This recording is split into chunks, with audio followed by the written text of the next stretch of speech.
This man was given a mysterious and bizarre assignment: to hang mines from the cliff walls daily, preventing horrible monsters from escaping. He lives dozens of meters above the ground. On the opposite side of the canyon, there's another bunker exactly like it. There's no contact between them, and this mission is even more top secret. Levi is not only cut off from the outside world, Levi had to stay here alone for a year. Jack explained the mission in detail and left, but no one could have predicted that it was all a trap. There was a huge conspiracy behind it all. What's even more shocking, Jack was just picked up and thrown down. No one will get out of here alive with this secret. Levi's day-to-day work seems simple, but there was no room for complacency. He needs to check that the radar in the canyon is working, check the canyon's security fence for breaches, and make sure the heavy machine guns are fully loaded. Then he reports back to headquarters once a month. The rest of the time was spent in the bunker. One day, bored, Levi picked up his binoculars. He looked across the bunker with curiosity. He was stunned by what he saw. There was a woman in the bunker. The woman's name was Irene. She soon realized that Levi was looking at her. Their destinies began to change. At night, a curious Levi couldn't help but peek at Irene. Irene blew out the candles when she noticed. Levi's mind was full of questions. Why would a woman come here to guard the tower? He didn't know that Irene was a top assassin. She just killed a big shot not long ago. In order to avoid this overwhelming pursuit, Irene had to come to this isolated place to find a little peace and quiet. The next night, Irene couldn't hold back her loneliness. She used binoculars to watch what Levi was doing. Then she wrote a few words on a piece of cardboard. Then she fired a shot into the sky. The shot was loud in the silent canyon. It was the first to break the silence between them. She asked Levi his name. Levi was to abide by Jack's warning, claiming they were forbidden to communicate. But Irene wasn't going to stop there. She raised her sniper rifle and shot Levi's teacup and made a series of provocative gestures. With a teasing look in her eye, Levi felt his dignity was being challenged. He quickly raises his gun and takes aim, and broke Irene's bottle with a single shot. But to his surprise, Irene wasn't angry. Instead, she applauded with her hands up in the air. She even held the bottle above her head and asked Levi to shoot again, as if to test his skill and courage. Suddenly Irene's face changed, as if she saw something terrible. Rushing to signal Levi's feet were in danger, Levi immediately looks down the tower. A group of dark shadows were climbing up the canyon, and the mysterious creatures are trying to escape. The stepmother sleeps with the son every night.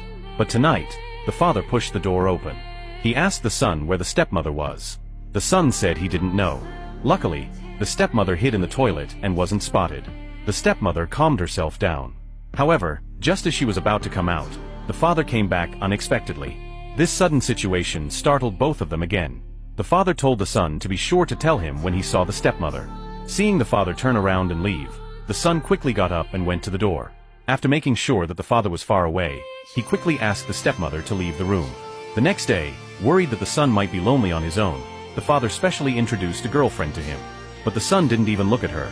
Instead, he kept staring at the stepmother. The father got angry and left the room with his wife.